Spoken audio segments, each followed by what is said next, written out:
El sexenio de 1958 a 1964 fue presidido por Adolfo López Mateos. Adolfo López Mateos es electo por Adolfo Ruiz Cortines, su antecesor, y lo nombra primero candidato con la unión de los dos partidos satélites, el Partido Popular Socialista o PPS y el Partido Auténtico de la Revolución Mexicana, el PARM, junto con el PRI, hacen esta coalición que lanza a Adolfo López Mateos a la candidatura. Tiene una serie de características su campaña. Adolfo López Mateos es cuestionado desde entonces por no ser mexicano, sino por ser guatemalteco. Eso no lo vamos a poner a discusión, pero fue de las cosas que le obstaculizaron. Pone a Alfredo del Mazo Vélez como su coordinador de campaña. Adolfo López Mateos era mexiquense, es decir, del Estado de México. Hoy hay una ciudad que lleva su nombre, Ciudad López Mateos. Alfredo del Mazo Vélez fue su coordinador de campaña, luego su secretario particular, luego gobernador del Estado de México y después lo fue su hijo, el otro Alfredo del Mazo, y hoy lo es su nieto. El famoso grupo Atlacomulco aquí encuentra su mayor éxito. Los mexiquenses llegan al poder, Gustavo Vaz, Alfredo del Mazo, y darán al siguiente presidente que tendrán directamente, será Enrique Peña, pero eso será hasta el 2012.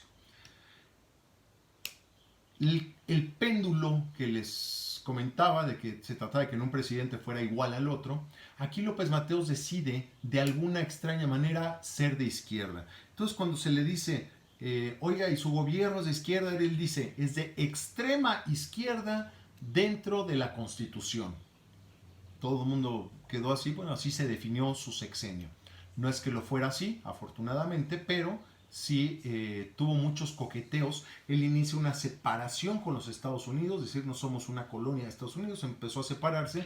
Recordemos que en 1959 había tenido lugar la Revolución Cubana, que había quitado el poder a un dictador Batista para poner a otro que se llama Fidel Castro, y había tenido mucho impacto en la sociedad mexicana. Había mucha gente que apoyaba a Fidel Castro, entre ellos toda la izquierda mexicana. Por ejemplo, Lázaro Cárdenas, que todavía estaba vivo, hace una manifestación de apoyo.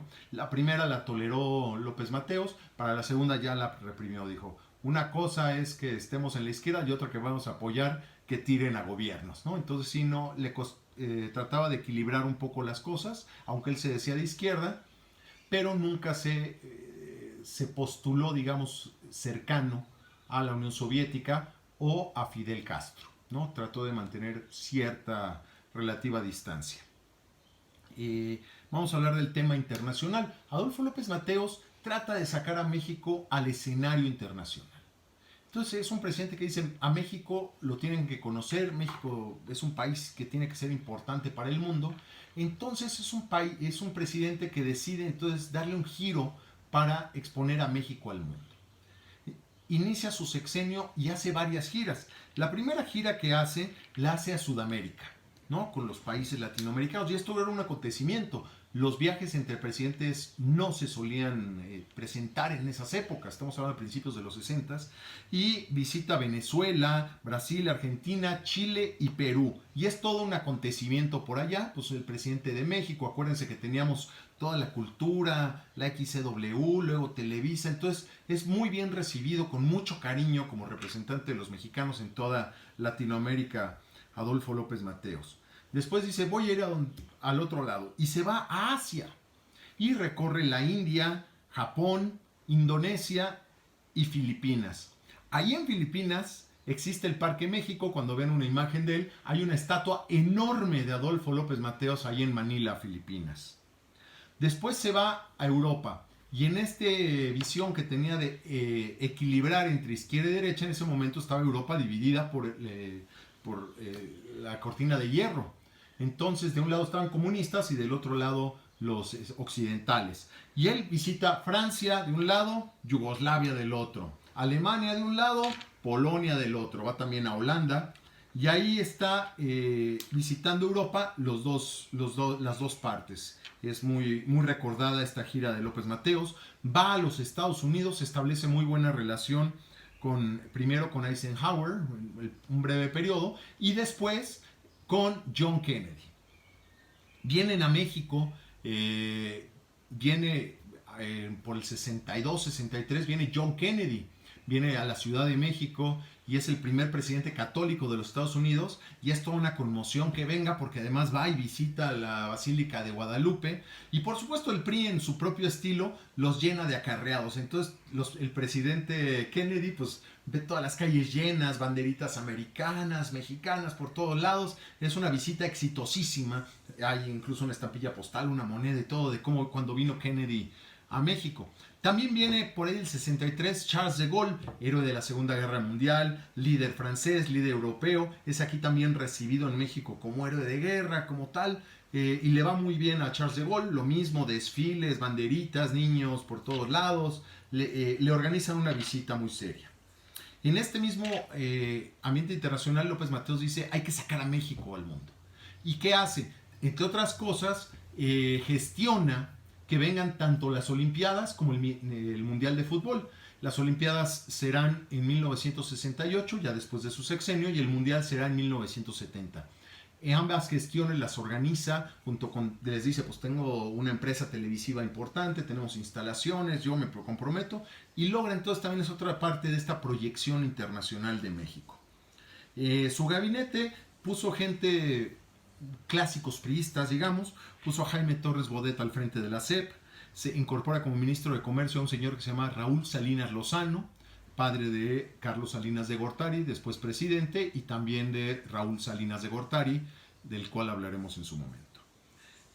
Pone al frente de Hacienda una persona muy responsable que se llama Antonio Ortiz Mena, a Javier Baroserra en obra, un tipo que ya hablaremos también de la importancia que tuvo para México, y en la Ciudad de México pone al regente de la ciudad que se llamaba Ernesto P. Urchurtu, que es un tipo sumamente duro pero sumamente ordenado, que le da una etapa de gloria a la Ciudad de México, ordenada, limpia, con agua, con pavimento, con seguridad, con orden. Es una época dorada de la Ciudad de México, los 2 sexenios que estuvo como regente de la ciudad del Distrito Federal, Ernesto P. Urchurtu. Surge una reacción en la sociedad mexicana frente a estas tentaciones y estos discursos de López Mateos de tender un poquito a la izquierda, con algunos acercamientos, y el lema de esta oposición era cristianismo sí, comunismo no. Mucha parte de la sociedad empezó a reaccionar en varios lugares para evitar que se fueran hacia el comunismo. Dentro de estas cuestiones que le tocan de ideología, mexicaniza, así le llama, o nacionaliza la industria eléctrica, y todas las empresas eléctricas que existían las junta en una sola y crea la Comisión Federal de Electricidad. Por trámites que le salieron mal, una sola no la pudo incorporar a la CFE porque no estaba bien el tendido eléctrico, porque algo no se puede hacer. Y crea entonces 2 empresas estatales, la Comisión Federal de Electricidad, que es la que existe el día de hoy, y una que se llamaba Luz y Fuerza de Centro, que era la que surtía de electricidad aquí al área metropolitana del Distrito Federal y el Estado de México, que fue un nido de ladrones hasta que se extinguió en el 2008 con Felipe Calderón.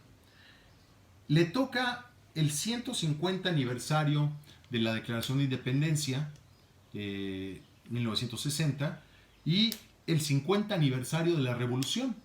Entonces, esos 2 festejos le tocan a él. Le toca en 1960 tener todos estos festejos, todos estos celebraciones, desfiles, monedas, timbres postales, las conmemoraciones del inicio de la independencia y del inicio de la Revolución Mexicana. Era un tipo sumamente carismático, contrastaba mucho con el anterior, con Ruiz Cortines. Era un tipo joven, galán, carismático, simpático, dicharachero. Era un tipo bastante carismático. De hecho, a uno de los chistes le decían, por ejemplo, López Paseos, ¿no? Por cómo viajaba. Pero también decían, por esta característica que lo consideraban un galán, le decía el chiste que su secretario particular al amanecer le decía, señor presidente, ¿qué toca hoy? ¿Viajes o viejas? ¿No? Era de la fama que tenía López Mateos. Tenía también una enfermedad que eventualmente lo llevará a la tumba en el 69, que tenía muchas migrañas. Entonces había días que totalmente se resguardaba por tener estas gravísimas migrañas.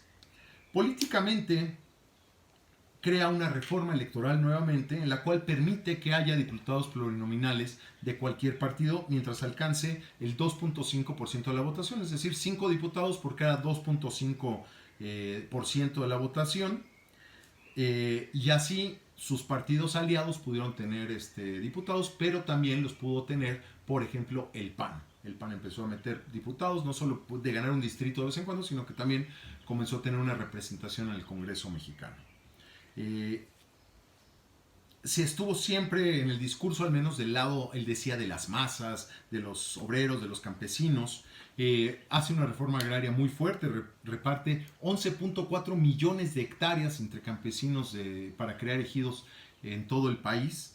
Se ven beneficiados cerca de 300,000 campesinos. Él crea la CONASUPO, la que había diseñado Ruiz Cortines como CEIMSA, ahí le llama CONASUPO y así se llamará muchos años. Es un tipo que no se mete mucho en la política interior, toda la delega en su secretario de Gobernación, un tipo sumamente ordenado, serio y muy duro, que se llamaba Gustavo Díaz Ordaz. Gustavo Díaz Ordaz como secretario de Gobernación, mientras está en sus superficialidades, en viajes, en discursos, en lo que sea, Díaz Ordaz tiene en orden todo el sistema político mexicano, controla las elecciones, a la sociedad, controla todo, era un tipo sumamente ordenado. López Mateos le llamaba Gustavito, después es el único que le llamó así.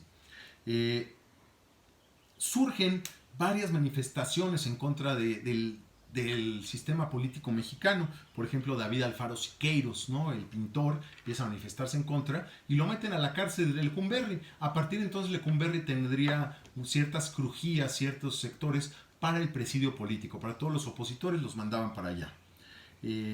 Incorpora, también por mantener esa especie de balance, a un presidente de izquierda, que era Lázaro Cárdenas, a la comisión del Balsas para regular todo lo que era la energía hidroeléctrica y todo eso, y nombra secretario de Turismo al presidente Miguel Alemán, al expresidente Miguel Alemán, que había sido el que había detonado el turismo en México. En Guerrero hay una represión muy fuerte con los maestros. Hay una persona que se llama Genaro Vázquez que es reprimido, hay una matanza de hecho ahí en Chilpancingo y surge la guerrilla en Guerrero con Genaro Vázquez, Lucio Cabañas y empieza a haber ya movimientos guerrilleros de izquierda que por eso también pues le cuesta mucho apoyar a la Revolución Cubana porque así empezó y así derrocaron al gobierno. El presidente Adolfo López Mateos no se metía mucho en esto, quien ordenaba y se metía en todo esto, por supuesto con el consentimiento del presidente, era el secretario de Gobernación Gustavo Díaz Ordaz. Y cuando se acerca 1963-1964, el fin del sexenio, la decisión que toma López Mateos es muy sencilla. Pues va a poner a Gustavo Díaz Ordaz. Gustavo Díaz Ordaz, que era su secretario de Gobernación, que conocía perfectamente al país, dónde estaba cada situación, en qué situación estaba. Entonces para él es muy sencillo. Y también por esta cuestión pendular de poner a alguien diferente a él, nombra candidato del PRI a la presidencia de la República a Gustavo Díaz Ordaz.